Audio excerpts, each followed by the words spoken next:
بسم الله الرحمن الرحيم سبح اسم ربك الأعلى الذي خلق فسوى والذي قدر فهدى والذي أخرج المرعى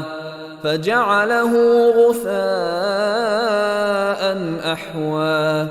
سنقرئك فلا تنسى إلا ما شاء الله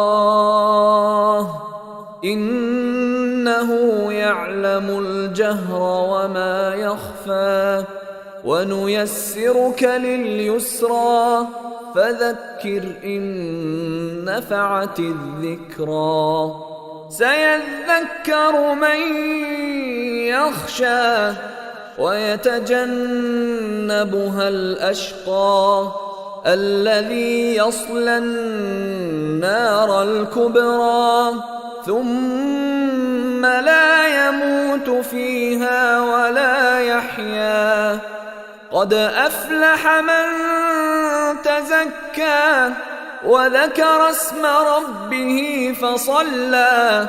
بل تؤثرون الحياة الدنيا والآخرة خير وأبقى